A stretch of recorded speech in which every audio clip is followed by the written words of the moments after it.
Welcome into the Toyota Lounge, powered by your Front Range Toyota dealerships. This is the DNVR Avalanche pregame show presented by Coors Light and Bet365.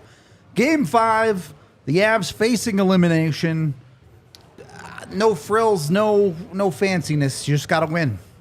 Sweet. That's all it comes down to. If you don't win, you go home. Good pregame. Let's get out of here. Yep. That's really all you need to say. There are ways that you expect the Avs would have to do it, but you don't care, right? You'll take it from anywhere. Yep. However it happens, great. Nonetheless, we'll get into it a little bit. Devon Toews is back in the lineup, or at very least took morning skate and is going to take warm-ups. He's playing. There you go. So he will be back in the D-core. The Avs lineup as complete as you can reasonably expect at this point. Going into tonight,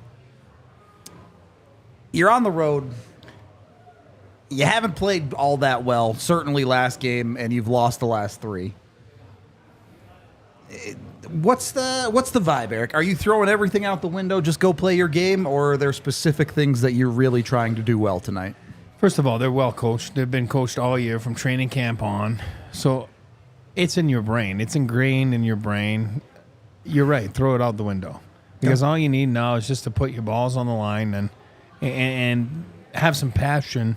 And not that I didn't have it before. I'm saying, here's what I'll say. I always say, last 20 games of the year, I'm one of the guys that makes fun of guys that put up stats and, when their team is in 30th place. And, it's easy to put up stats because there's no pressure. There's nothing. Well, the Avs, as a player, you feel that way a little bit right now because there's no pressure. Your back's against the wall. That's it.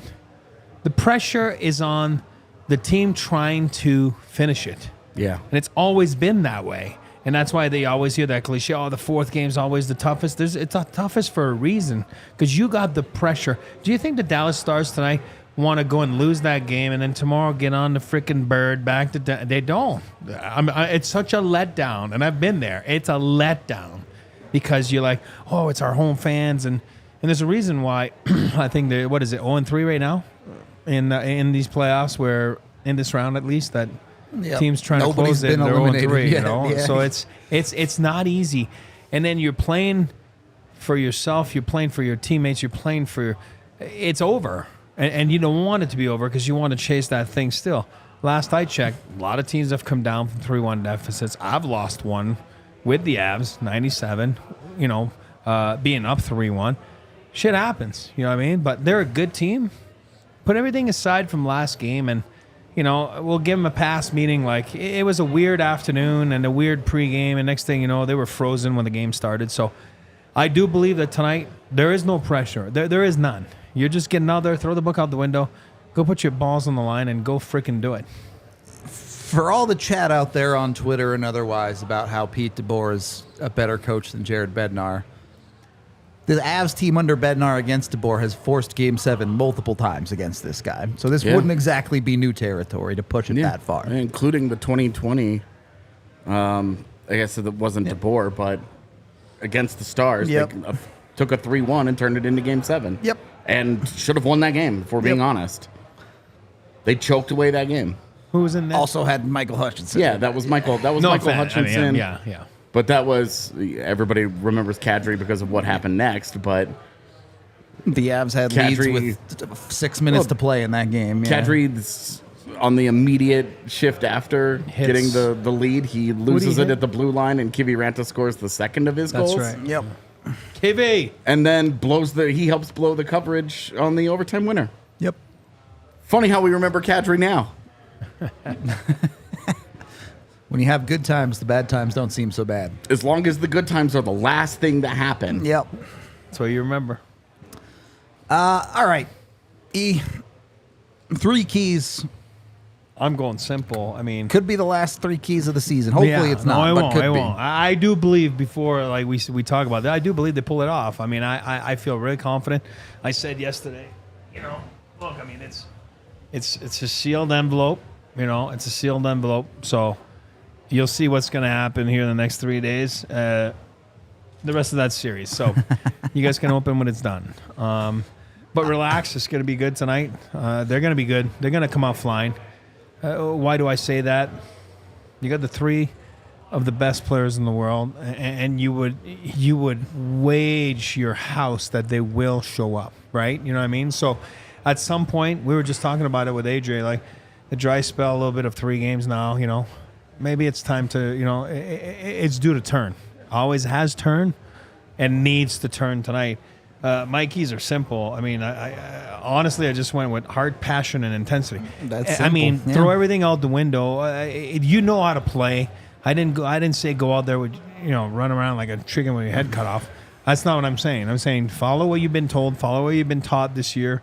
Get out there and then just freaking go play to the best of your abilities. And I always say this: no regrets, right? Or no regrets, or like if the movie We Are the Millers, but it's no regrets, right? You know what I mean? And you don't want to look back. You don't want to have regrets for yourself. You don't want to have regrets for Zach Parise. You don't want to have regrets that this is the last time. This is the last time this edition of the Avalanche will be together, whether they win the cup or lose tonight. Yeah. It will never happen again. And as a player, you know that because each year there's a turnover. It's life. And you do feel that you're a special group. And I know they feel they're a special group. So all of that, if you put it all together, just go do it. And like you said, if it's not enough, then it wasn't meant to be. But you can't not leave it all out on the line and frickin' go do your best. Yep. I think that's exactly right. There's something freeing about things not being so complicated all the time, right? It's our job, and we do on this show look at all the little details at all times and break things down because people want to know how things work. People want to know how things happened. But at the end of the day, when you're facing elimination, people will ask how, but ultimately nobody cares if you get the job done. Yep. That's the only thing that matters. Yep. So go out there and do your best. That's enough, great. If it's not, sucks, but there'll be a tomorrow, even if it isn't this season. Hopefully there is a tomorrow this season. Let's get into it. I don't think we're going to have any surprising picks for who's going to eat for Circle K's Inner Rewards today. But, Eric, who you starting us with? I go first like we always do, but... And again, it's an obvious one, and you guys can take him. But I firmly believe he's the best player in the National Hockey League this year. I do believe this tonight, Nate the Dog's got to be the Circle K dog eater of the night for the Avalanche. I do believe that. I frankly believe that. And I frankly believe you're going to see it. I don't want to see frustrated Nate. I want to see Nate digging through, even though you get stopped on an entry or whatever. Just freaking fight through. Be the man that you can be. And if the Avs get that Nathan MacKinnon tonight, the Hart Trophy that he should win and will win, the Avs are in great shape tonight because the Battle Stars do not have Nathan MacKinnon. Well, I agree. And you can take him too. That's why I said that. Yeah, I'll tell you this much. Whichever of the ones you don't pick is the one that I'll pick. I'm getting to that. I'm sticking to MacKinnon first. Perfect. I think Nathan MacKinnon would not even think for a second to trade in a Hart Trophy to win this series. 100%. So, go do it for the part that you care about. I'm taking the defenseman. I'm going with Cale Makar. Eric talks about it all the time. After that goal against on their own power play the other night, I know there are other players who have problems there, but Cale Makar is the type of guy who says, you know what, I owe this team one. I'm going to go out and win a game for this hockey team. And I love the way how he answered it. Like, was it yesterday or whatever? He's like, yeah, no, I got to be better. Especially on a couple of those goals, it's all me.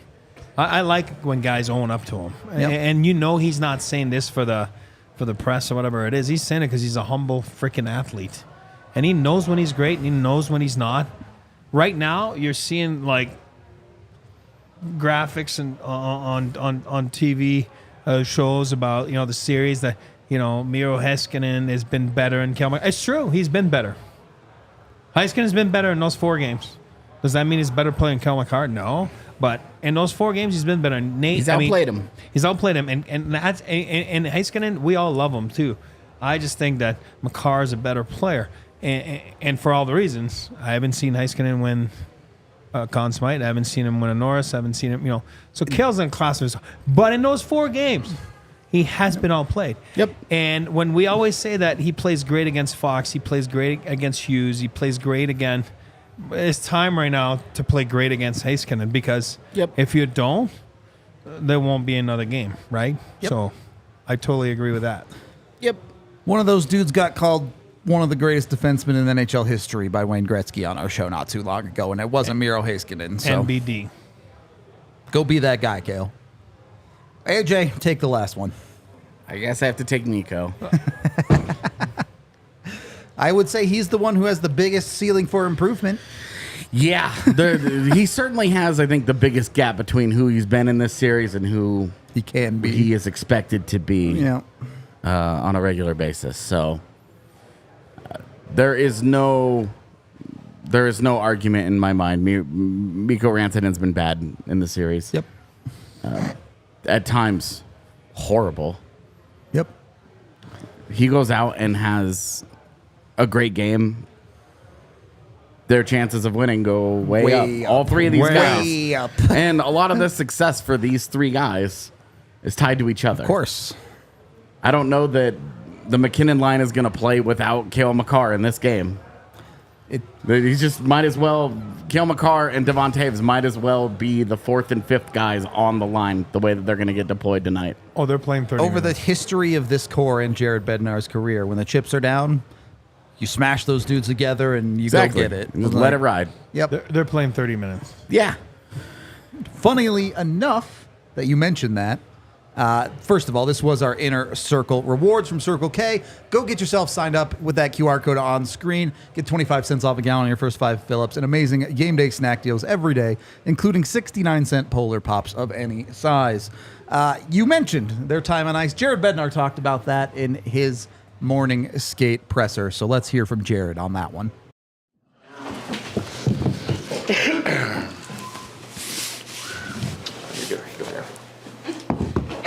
All right.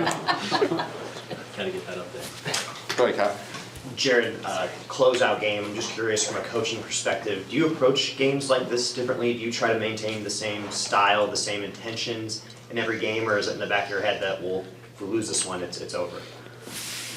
I think for the most part, you try to keep going, doing what you've been doing all year. Like, you're not going to make huge, major changes to what it is, but you do know that regardless, you have to play to win. So, I mean, if you got guys that are going, you got to use them more. You're kind of laying it all on the line, right? You have to. That being said, I think there's, like, for our team, like, we have a couple keys. Like, I touched on it even with our team this morning with some other media that, like, we got to make sure it's a full 60 tonight. Like, you can pick a period out of every game that we played where we weren't good enough, and that's on us.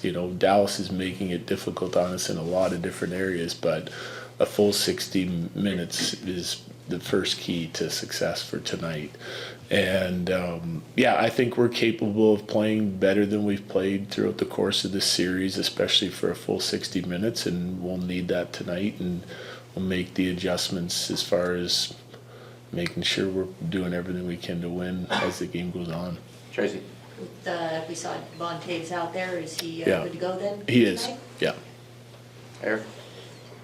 I mean, obviously in the playoffs and in the second round, players and teams are not really lacking motivation, but how much does having someone like Zach Parise in that room, knowing that he has publicly said that this is his last chance, to go into this game knowing that someone like that is pretty much fighting for his chance? Yeah, we've touched on this before. I think it doesn't hurt, like everyone has their own personal motivation, the team's motivation from being together and working towards a common goal for so long. But you have guys, I think if you step back within our room and look at guys like Zach and the team wants to win for him, I think that should help motivate guys to be at their best. When you care about your teammates and your family, which we are, it just, you sometimes looking outside yourself and what motivates you can help even more.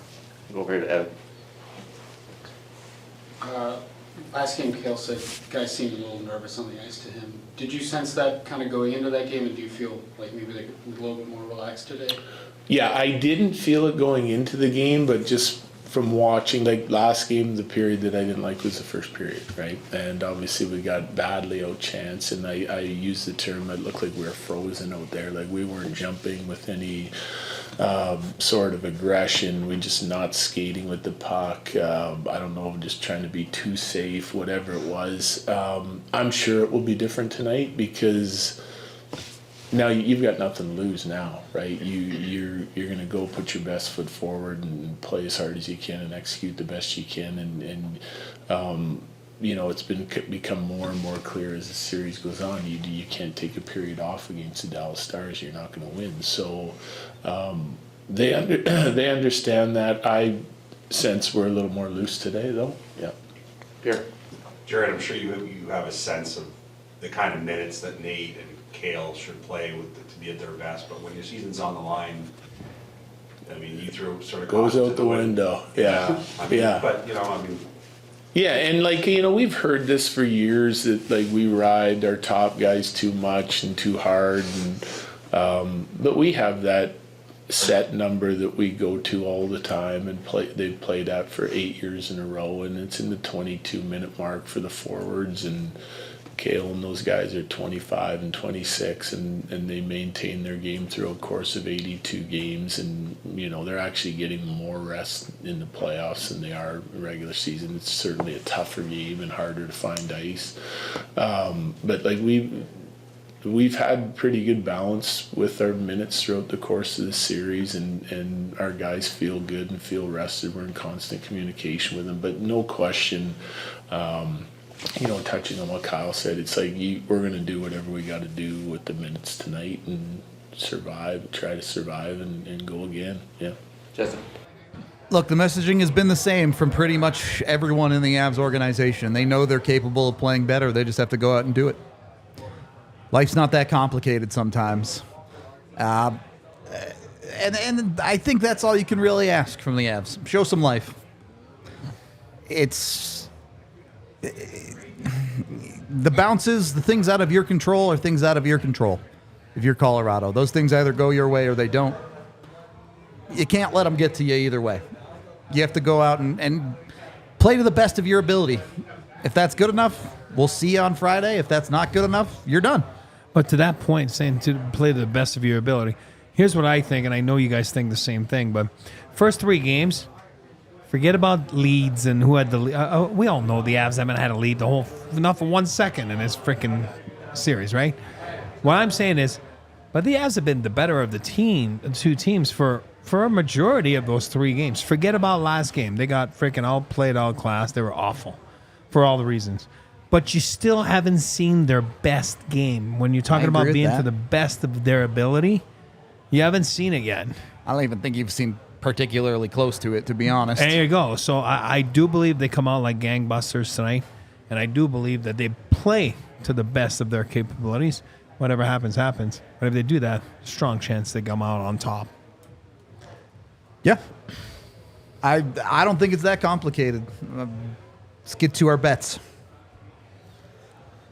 We have another DNVR custom bet. You take a Jonathan Drouin point in the Avs to win. You can get it at plus 300 parlayed together. Look, Jonathan Drouin's going to be in that top 6. He's going to be involved in the plays with the Macs and the Mikos and the Makars. You'll take it from elsewhere. You'd love to get goals from your depth, but the reality is those guys needs to be producing for you to win hockey games. I love that bet because so many times this year, especially, you know, when he's with Nate or whatever, you've seen a point from Jonathan Drouin, right? Yeah. Hey, I was skeptical of the start. I was one of those guys that was like, I don't like it. It's not going to work out. Friend to my left over here called him Mozart. What'd you call him? Shakespeare. Same thing. Close enough. And he was right. He was right. And this guy's been Shakespeare-ish like, and that's why I do believe in those 2 games. I mean, those 2, Avs win, and that bet's a great bet tonight. It is true. For it to be a Shakespeare play, you can't lose in 5. Shakespeare, you'd lose in 7, for sure. So, Yeah. Go make some Exactly. Shakespeare tonight. That's exactly. That's some real Shakespeare shit. When you do your betting, whether it be on the Avs, the rest of the NHL, the NBA, whatever it is, make sure you do it with Bet365 and sign up with code DNVR365 to get a bunch of amazing boosts every single day. Use that QR code on screen, and when you do gamble with Bet365, you must be 21 or older, physically located in Colorado. And if you or someone you know has a gambling problem, call or text 1-800-GAMBLER today. Yeah, I don't think there's a whole lot of talk about on the front side of this game.